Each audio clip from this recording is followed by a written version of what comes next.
Olá, participantes da FUNCEF, empregados da Caixa como um todo.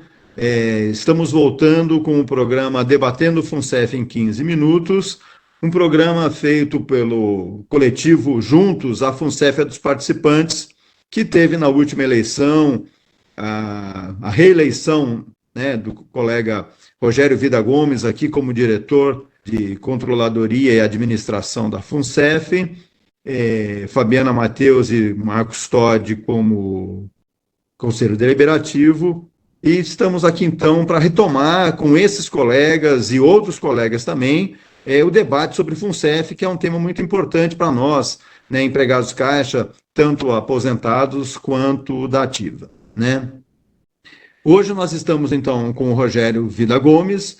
Bem-vindo, Rogério, ao retorno do nosso programa. Gostaria que você cumprimentasse aí os nossos espectadores. Que bom que a gente está tendo, vocês me convidaram novamente para esse bate-papo, essa oportunidade de conversar com os participantes, caros participantes assistidos, caras participantes e assistidas. É para mim uma satisfação estar novamente voltando a esse debate. Rogério, o tema tem vários temas, na verdade, né, que na FUNCEF que são muito quentes e envolve os participantes, estão sempre debatendo, né? Mas o tema que está mais presente nos últimos tempos, desde a posse, inclusive, do presidente Carlos Vieira na Caixa, que era a solução, ou pelo menos amenizar, né, a questão do equacionamento que o Reg Replan Saudado tem arcado aí por um bom tempo, né? O Reg Replan não saudado hoje não tem mais o equacionamento, né? Não que tenha sido uma solução simples e boa para eles, mas de qualquer forma hoje eles não têm pago mais. Mas o saudado continua e agora veio uma proposta, né, primeira, para diminuir o equacionamento, né, que gerou muito debate, etc. E agora, no último dia 31, a FUNCEF fez uma live e apresentou a proposta com algumas alterações. Então, eu gostaria de ouvir de você, Rogério, na verdade, quem gostaria de ouvir são os nossos participantes, né, que nos acompanham, sobre o que é essa proposta, o que vem aí, o que você pensa dela. Nilson, muito bom esse assunto que você traz, esse tema. Sem dúvida alguma, nos últimos 2 meses, é o tema que tem sido mais debatido nas redes e, com toda certeza, impacta na vida de todos os assistidos e participantes do Reg Replan Saudado. Portanto, a sua pergunta ela vem num momento interessante, que há uma evolução na proposta, mas eu acho importante trazer um resgate do que aconteceu até aqui para a gente falar da evolução, né? Bom, os equacionamentos ocorreram a partir de 2014, 15 e 16. Esses anos, então, os balanços fecharam com déficit e nessas oportunidades, conforme a legislação vigente à época, foram implantados os equacionamentos. De lá para cá, nós, inclusive eu, você, né, que somos do Reg Replan Saudado, pagamos o equacionamento, entendendo que é uma questão legal, mas é lógico que ninguém gosta de pagar equacionamento, nenhum de nós gosta. Mas para se manter o plano saudável e que ele possa manter, né, o equilíbrio financeiro, é preciso que haja os equacionamentos. O tempo passou, 2017 para cá, 7 anos ocorreram, e é um tema que incomoda a todos, a gente vê debates nas redes, mas de fato a gente não viu ao longo desse tempo algo de mais concreto acontecer em busca de uma solução. Seguramente ocorreram momentos aqui e ali de tentativa, e lógico que cada dirigente que aqui na FUNCEF passou, com toda certeza, teve o seu momento de buscar alguma alternativa, porque todos, com toda certeza, têm sim a intenção de resolver esse problema, mas o momento, enfim, provavelmente não deu essa oportunidade, que agora, você citou bem com a entrada do presidente Carlos Vieira na Caixa, trouxe então esse debate para um debate mais do dia a dia, do cotidiano, e com uma atitude prática que é constituição de um grupo de trabalho que pôde estudar mais aprofundadamente todo o processo e apresentar alternativas de solução para o equacionamento, se não de solução, para minimizar esse impacto. Olha, Nilson, não adianta a gente achar, e todos nós sabemos, que não é uma situação simples. Se fosse simples, com toda certeza, em outros momentos que se tentou uma solução, uma busca de solução, isso teria ocorrido. Mas é uma situação complexa, né? Há um déficit no plano, o déficit significa falta de dinheiro para cumprir as obrigações do plano até o final, e esse dinheiro precisa voltar para o plano para que se tenha o equilíbrio do plano. Então, alternativas foram buscadas, foram estudadas, e como há uma regulamentação muito forte nesse sistema, através da Lei Complementar 108 e 109, através dos regramentos que são expedidos pela CNPC, as fiscalizações existentes pela Previc, há que se pensar em algo que esteja realmente amparado pela legislação, que fora disso não se consegue aprovar. Portanto, o que se buscou é que, como tem que haver uma entrada de recurso, ou tem que se bancar entrada de recurso, a saída que se buscou, para que não se busque, tem que alguém colocar dinheiro, e aí quem está colocando, seguramente antecipando a parte, é a caixa dela. Os participantes estão colocando recursos com uma forma diferenciada, que é fazendo ajustes nos planos, essa é a proposta, ajustes que venham proporcionar uma redução do custo do plano ao longo do prazo, e em havendo uma redução do custo do plano, você tem uma redução do custo do equacionamento. Em linhas gerais, é isso que está sendo proposto, que foi proposto. E naquela oportunidade, houve a proposta inicial de se apresentar os itens que seriam ajustados nos planos, que gerariam essa economia para gerar o impacto na redução do custo do plano. A ideia inicial é que se apresentasse que houvesse a aplicação da proposta para que houvesse, enfim, a solução. Porém, essa ideia evoluiu ao longo do tempo, na medida em que se buscou a participação da grande maioria das entidades representativas dos empregados da Caixa.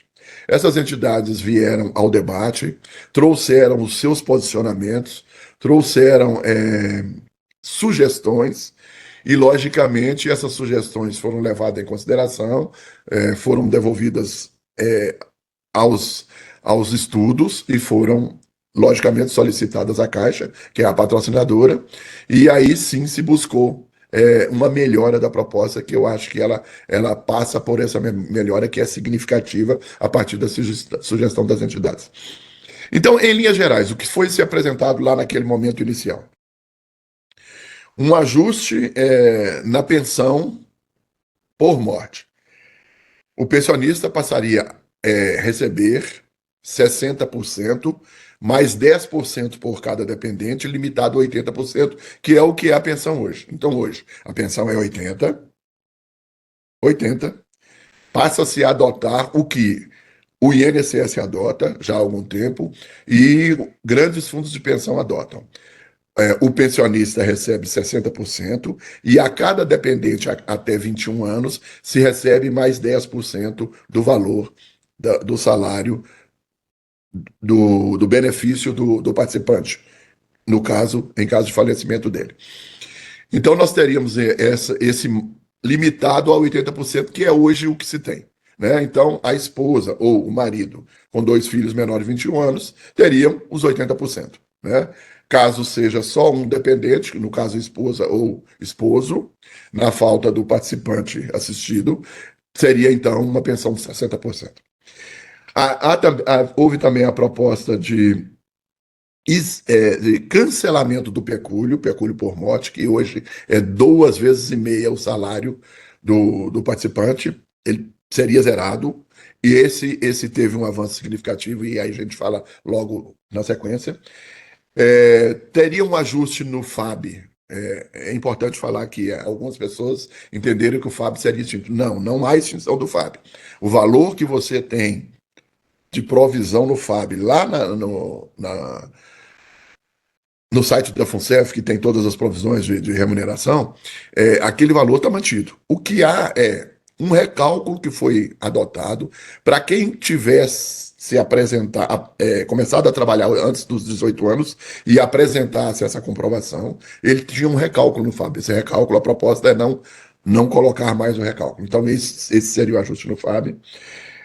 Uma situação de pensão para dependentes, que hoje é 24, ela reduziria para 21 anos, e uma situação de adequação a uma lei que é a 15.335, era uma lei de 2015, que faz um ajuste para as pensionistas que têm menos de 45, as pensionistas ou os pensionistas com menos de 45 anos, né? Até 45 anos, essa pensão teria um prazo de validade e não seria vitalícia. Ela só passa a ser vitalícia a partir do cônjuge ter 45 anos de idade. Também esse é o ajuste. E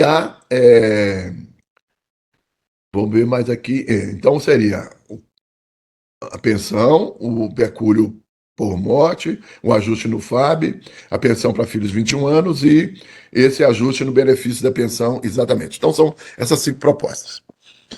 Esse, então, esse ajuste geraria uma economia para o custo do plano da ordem de 5 bilhões, e 200, sendo que 2 bilhões e 700 representa o que o participante está abrindo mão, né, desses benefícios que são benefícios futuros, ele estaria abrindo mão desses, então automaticamente o plano está abrindo mão desse custo, né, está economizando esse custo. Então isso impacta e a Caixa anteciparia da parte dela o mesmo percentual, uma vez que a lei prevê que o pagamento dos equacionamentos ele é paritário entre o participante e a patrocinadora. Então, em linhas gerais, é isso. Tá? Nós tivemos, então, essa proposta que passa por um avanço, né?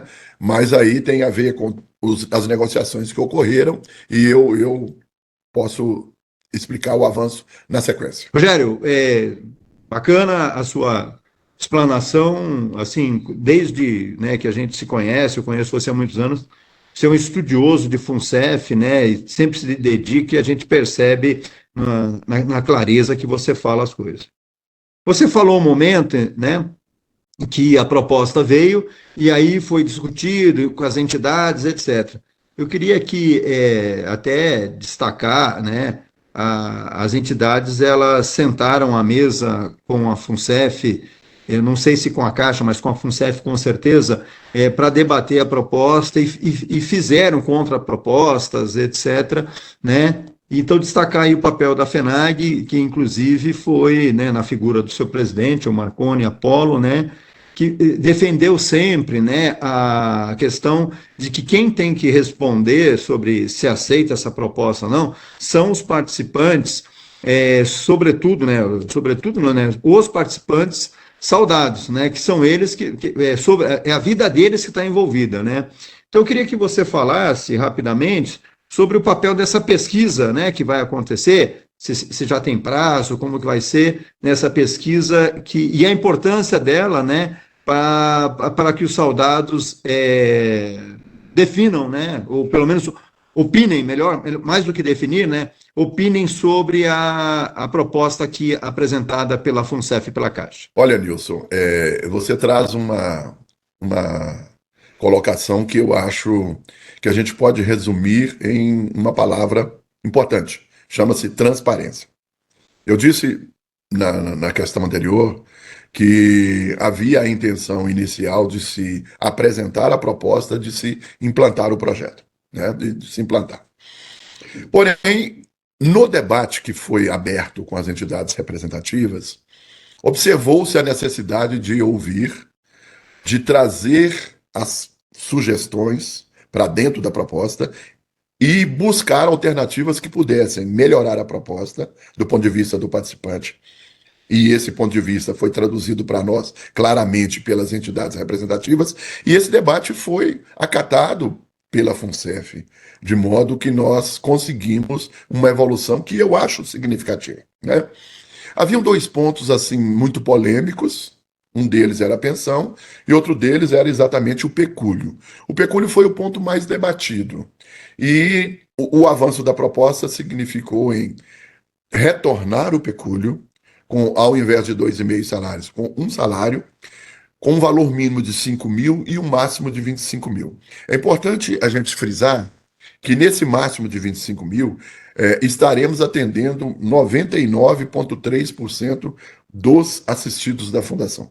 Então, o pecúlio volta a existir, não naquele valor significativo que era, mas um valor em que as entidades entenderam que era adequado para o momento que passa a família do participante. Tá certo?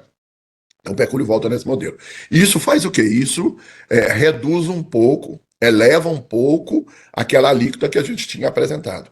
Porque tudo que se mexe no valor do plano de custo do plano, se você aumenta o custo do plano, aumenta o custo do equacionamento. Essa é a situação.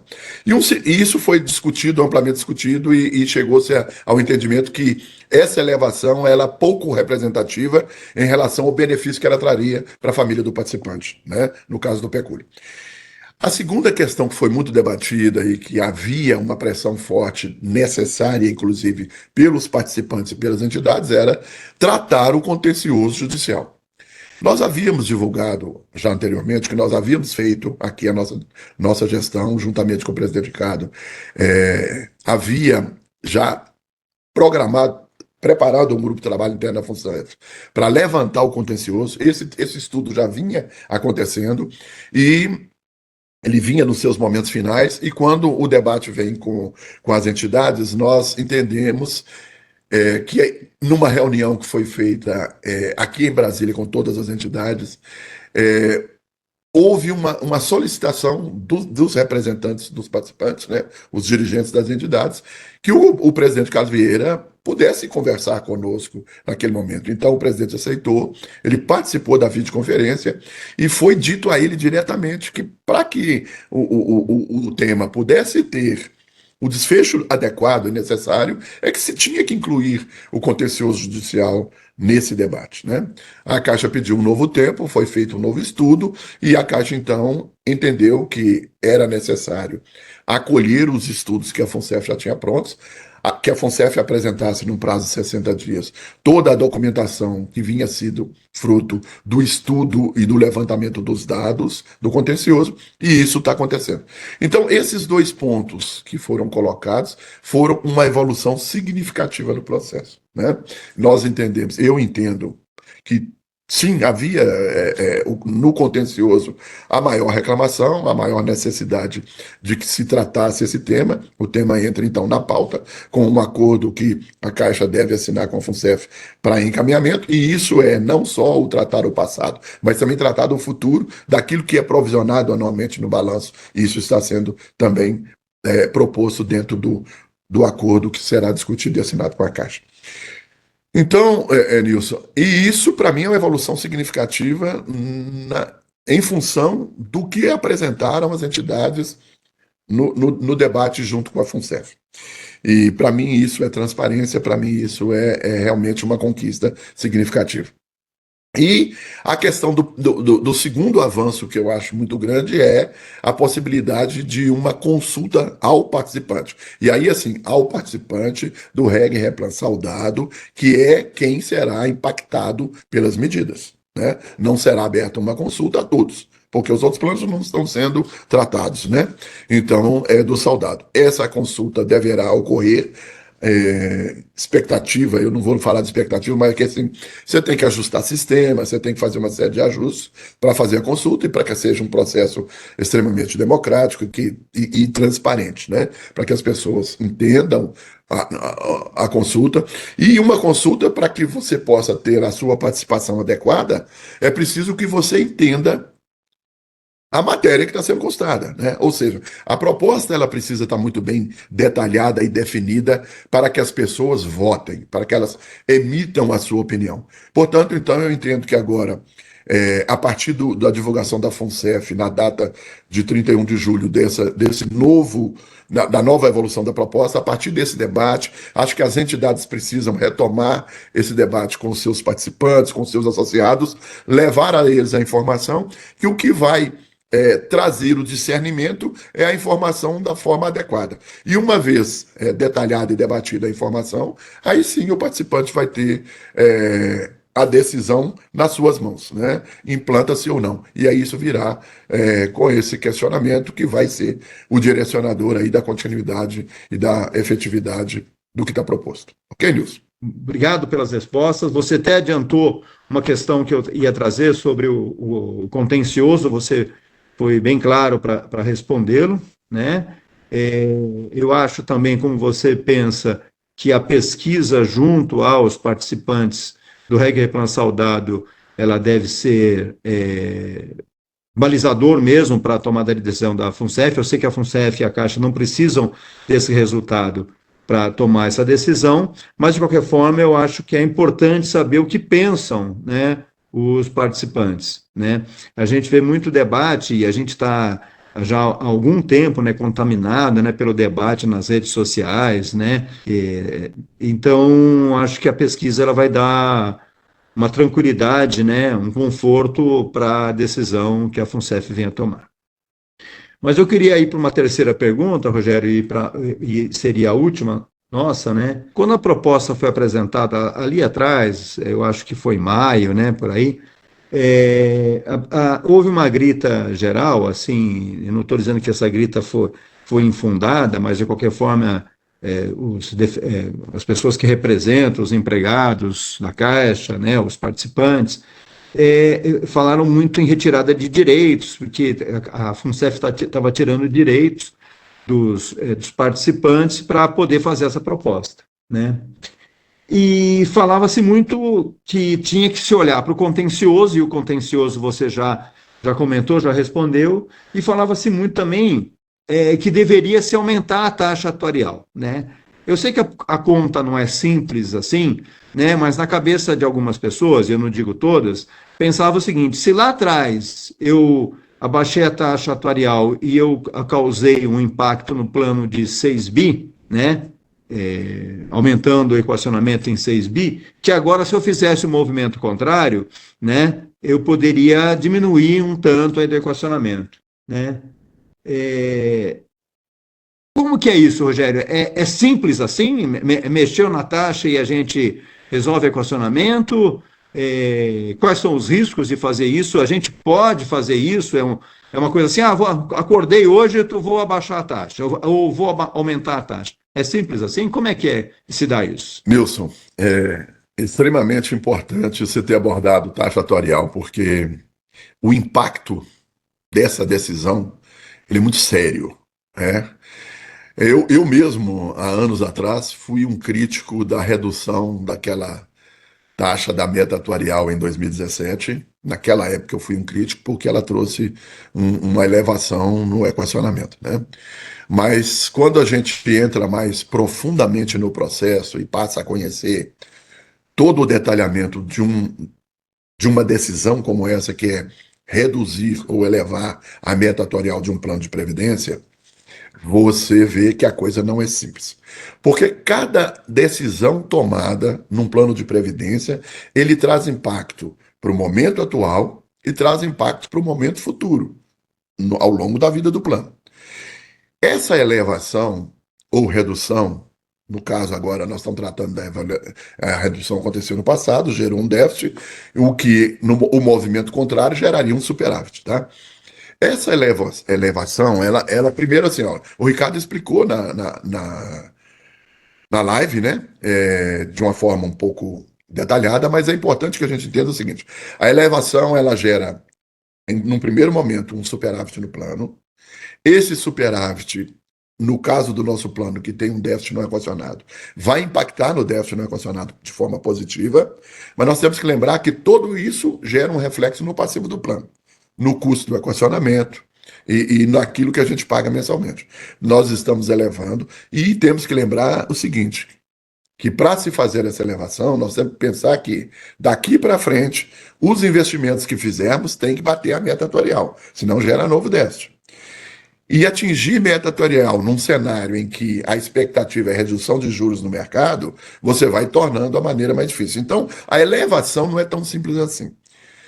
Mas o que precisa existir é um estudo atuarial muito bem feito, e isso acontece todos os anos, ô Nilson. Então, aqui na FUNCEF, 2022 nós fizemos, 2023 nós fizemos e estamos fazendo agora um estudo atuarial e um estudo de todo o fluxo de aplicações financeiras daquele plano, os retornos, os vencimentos das aplicações, as taxas de juros que tem, o spread que existe nas aplicações, para que você possa decidir sobre a elevação da taxa. Esse estudo está sendo feito agora. Até o final do ano, toma-se a decisão que passa a VG no ano seguinte. Mas eu queria dizer o seguinte, olha, para que se defenda a elevação da meta atuarial, essa elevação precisa ter respaldada no estudo atuarial. Não quer dizer que nós vamos fazer ou não vamos fazer. Pode ser que seja feita. Se o estudo atuarial assim apontar e o fluxo de investimento nossos permitir que haja essa elevação. Tá? Então, de uma certa forma, o participante assistido pode ficar tranquilos que, se houver espaço para essa elevação, para a elevação dessa meta, da taxa da meta, e esse espaço, esse percentual que puder ser aplicado, tiver um impacto positivo, ele vai acontecer. Tá? Se não tiver espaço, não vai acontecer, infelizmente. Mas isso, então, precisamos estar claro que é uma decisão técnica estudada, não só para o momento, mas para o reflexo que ele traz para o plano, ok? Podem ficar tranquilos que está sendo feito agora e ele vai acontecer, caso seja possível, até ao término do estudo, com o estudo que vai para a diretoria executiva, para a diretoria tomar a sua decisão, ok? E com relação ao contencioso, conforme você falou, eu já deixei claro essa evolução, que a gente entende, era uma defesa nossa, principalmente dos diretores eleitos, e a gente, juntamente com o conjunto coletivo das entidades representativas, entende que é uma vitória nossa, que isso é uma coisa que não foi debatida no momento anterior, né, nos momentos, vários anos anteriores, mas que foi aberto o espaço e que a gente está com muita atenção e muito carinho nesse estudo, porque é justo que se faça esse pagamento do contencioso, que é aquilo que nós, participantes, não demos causa, e sim a patrocinadora, ok? Nós trazemos, então, esse esclarecimento que eu espero que tenha ficado adequado aí à sua demanda. Rogério, muito importante todos os seus esclarecimentos. Eu espero que os participantes estejam atentos a tudo que está acontecendo. Gostaria que você se despedisse aqui dos nossos espectadores que estão nos assistindo, né? Desse sua palavra final aqui, encerramento desse primeiro programa de retorno do Debatendo FUNCEF em 15 minutos. Nilson, primeiro eu quero agradecer mais uma vez a você, que tem sido um mediador extremamente importante ao longo desse histórico, desse programa nosso.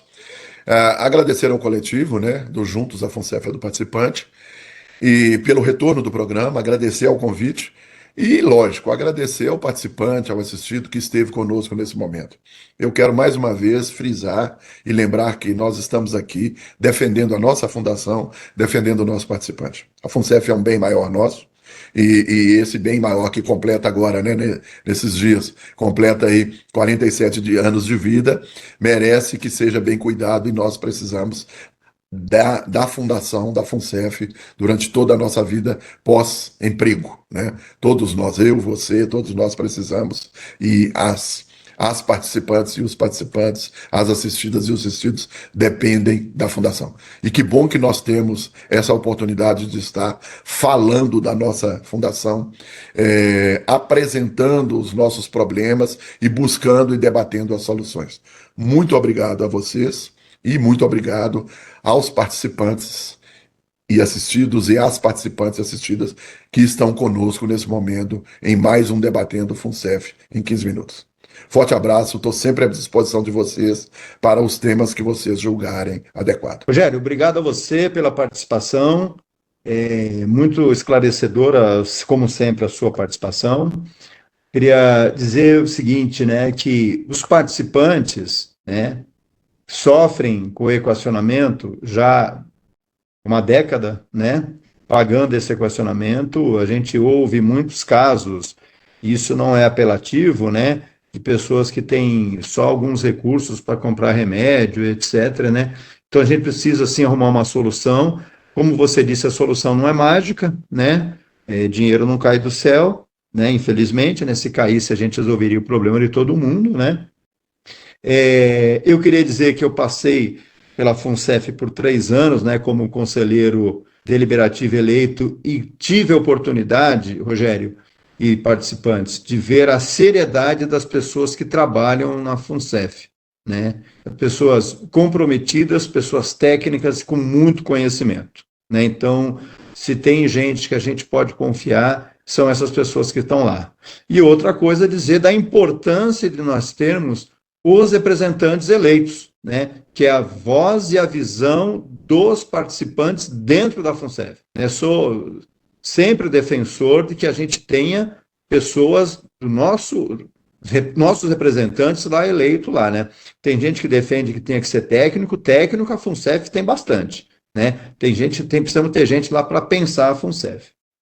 E participantes, para encerrar, queria pedir, né, que vocês não deixem de participar da pesquisa, dê lá a sua opinião. A gente ouve muita coisa e é com o resultado da pesquisa que a gente vai poder chegar a uma conclusão do que pensam as pessoas, né? E para finalizar mesmo, né, agradecer a todos, né, e dar um parabéns aqui muito grande e para as entidades representativas dos empregados que participaram ativamente desse processo, entendendo que esse é um grande problema, né, um grande desafio, melhor ainda, que passam os participantes do REG Replan Saudado e dos outros temas que a gente tem, né, incorporação do REB, etc., dos participantes da FUNCEF como um todo. Obrigados e até a próxima.